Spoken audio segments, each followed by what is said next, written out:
አንድነት በቅዱሳኑ ህብረት ጥንት የሌለው ቀዳማዊ ህልፈት የሌለው ዳህራዊ ቅዱሰ ባህሪ ልዑለ ባህሪ አምላካችን እግዚአብሔር ክብር ምስጋና ይግባው።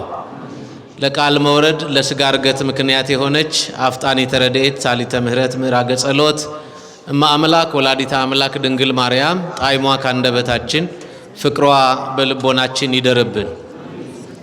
ብፁዕ አባታችን አቡነ ጢሞቴዎስ በኢትዮጵያ ኦርቶዶክስ ተዋሕዶ ቤተክርስቲያን በዳውሮ ኮንታ አላባና ጠምባሮ አህጉረ ስብከት ሊቀ ጳጳስ የቅዱስ ሲኖዶስ አባል ክቡር አባታችን መልአከ አርያም መምህር ኤፍሬም ጥላሁን የዚህ ታላቅ ካቴድራል ዋና አስተዳዳሪ፣ ክቡራን ቅድም በታላቁ የዚህ ታላቅ ደብር አስተዳዳሪ የተጠራችሁ ከነ ክብራችሁና ከነ ማረጋችሁ ሌሊቱን ሙሉ ያለ ድካም ያደራችሁ ሊቃውንት መምህራን፣ ሁላችሁም ኦርቶዶክሳውያን ምእመናንና ምእመናት እንደምን አደራችሁ?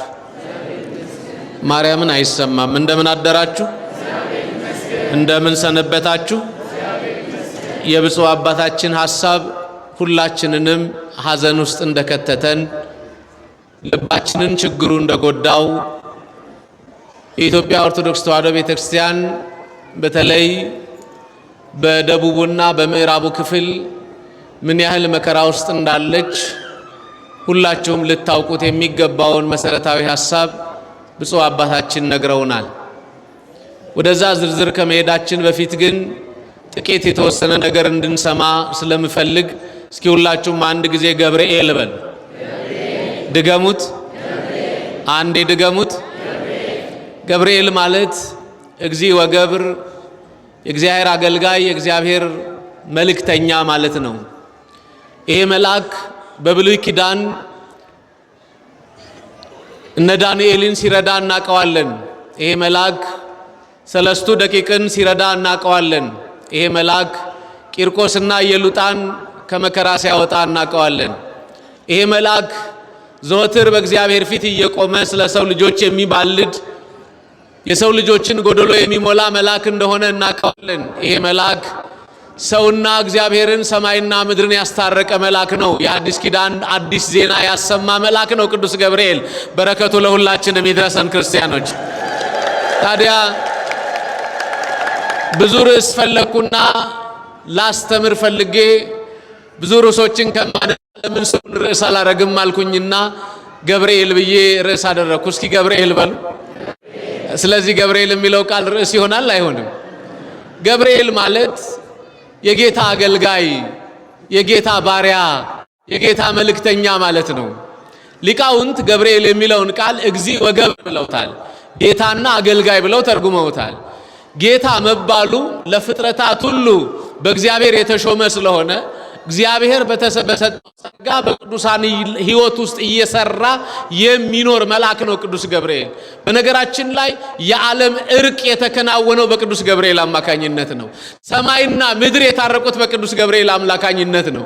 ለዚህ ነው የሉቃስ ወንጌል ምዕራፍ 1 ቁጥር 26ን ስትመለከቱ የሚገርም ቃል ታገኛላችሁ። ወበሳድስ ወር ተፈነወ ገብርኤል መልአክ ማህበ እግዚአብሔር፣ በስድስተኛው ወር መልአኩ ገብርኤል ከእግዚአብሔር ዘንድ ተላከ ይልና ወደ አንዲት ድንግል ነው የሚለው። እስኪ ሁላችሁ በሉ ድገማትችን ቃል። ብዙ ደናግላን አሉ። የነሱ ድንግልና አረፍተ ዘመን የሚገታው ወቅት የሚገድበው ነው። የድንግል ማርያም ድንግልና ዘላለማዊ ስለሆነ መልአኩ ሲናገር መጽሐፉም ሲተረጉም ወደ አንዲት ድንግል አለ። ክብር ምስጋና ለእግዚአብሔር። አንዲት ድንግል ናት። ወአሐቲ ለእማ ወአሐቲ ለእንተ ወለደታ፣ ለወለደቻት ድንግል ለእናቷ ድንግል ሆና እስከ ዓለም ፍጻሜ ጌታን ስትጸንሰው ድንግል፣ ከወለደችው በኋላ ድንግል፣ ወልዳው ድንግል የሆነች ድንግል ማርያም ብቻ ናት። ለዚህ ነው መልአኩ ቅዱስ ገብርኤል ወደ አንዲት ድንግል የተላከው።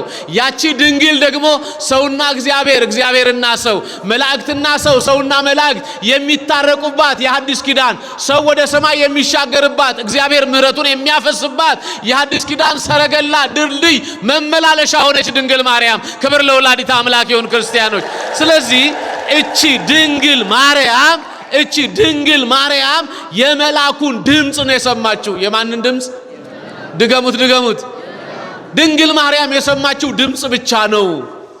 ማንም ያልሰማውን ድምጽ ለማንም ያልተነገረ ድምጽ ትጸንሻለሽ ወንድ ልጅ ትወልጃለሽ ስሙን ኢየሱስ ትይዋለሽ እሱ የእግዚአብሔር ልጅ ይባላል የሚለውን ድምጽ ሰማች ተከራከረችው ከክርክሩ በኋላ ለእግዚአብሔር የሚሳነው ነገር የለም ሲላት ድንግል ማርያም የጌታዬ አገልጋይ እንደ ቃል ይሁን ስትል ድንግል ማርያም ያን ጊዜ ቃል ከሰማይ ወረደ ማህፀኗን ከተማ አደረገ ሰውና እግዚአብሔር አንድ የሚሆኑበት መንገድ በድንግል ማርያም ማህፀን ተመሰረተ ክብር ምስጋና ለእግዚአብሔር ይሁን ስለዚህ ክርስቲያኖች ዛሬ ቅዱስ ገብርኤልን ስናከብር ለዚህ ስፍራ 7ኛ ዓመት ቤተ መቅደስ አጠናቀን በጣም የሚገርመው ይሄ ሁሉ ልማት በ7 ዓመት የተሰራ አይመስልም አንዳንድ ሰው እድል የሌለው አጋጣሚ ያልቀናው ሰው በዚህ አጭር ጊዜ ውስጥ በ7 ዓመት ጊዜ ውስጥ የዛሬ 7 ዓመት ይሄ ቤተ ክርስቲያን ወደዚህ ከመግባቱ በፊት እዛች ጎሳሳ ጎጆ ውስጥ ይያለ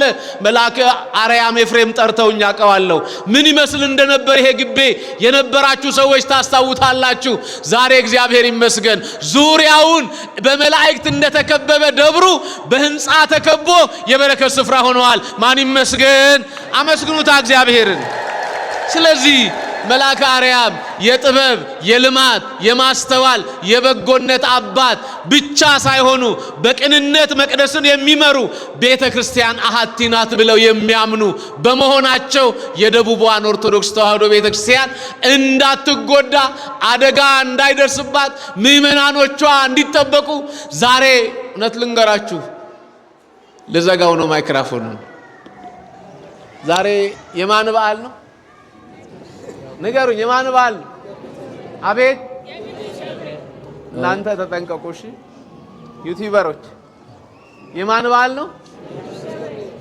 የሙስሊሞች በዓል ነው አይደል እግዚአብሔር ይመስገን አረፋውን እኛ ገብርኤል እንድናከብርበት ተጠቀምን ማን ይመስገን ከዛም በላይ ደግሞ ከ190% ነው የምላችሁ ከ190% አላባን አቀዋለሁ እኔ ከ190% ሁሉ ጊዜ የምመላለስበት መንገድ ስለሆነ ወደ አርባ ምንጭ ከ190% ዛሬ በዓላቸው የሚከበርላቸው ሰዎች ናቸው የሚበዙት ከዛ ላይ 4%ና ከዚያም በላይ የሆነው ደግሞ ቅድም አባታችን የገለጿቸው ሰዎች በየሳምንቱ የሚመላለሱባቸው ሰዎች ናቸው ያለው 6% ኦርቶዶክሳዊ ነው ይሄን ኦርቶዶክሳዊ እናድነው ወይስ ይቅር አሁን ከናንተ መልስ ነው የምፈልገው እናድነው ወይስ ይቅር እናድነው የምትሉ እጃችሁን ከፍ አድርጉና አሳዩ እናድነው እነዚህ ኦርቶዶክሳውያን አቅማቸው ይጨምር ጠላት ይሰበር የእግዚአብሔር ክብር ከፍ ይበል ምእመናን ይብዙ የምትሉ ኦርቶዶክሳውያን ያለ መሰልቸት በደንብ አርጋችሁ መጀመሪያ እግዚአብሔር እንዲሰራ ለእግዚአብሔር ምስጋና አቅርቡለት በደንብ አርጋችሁ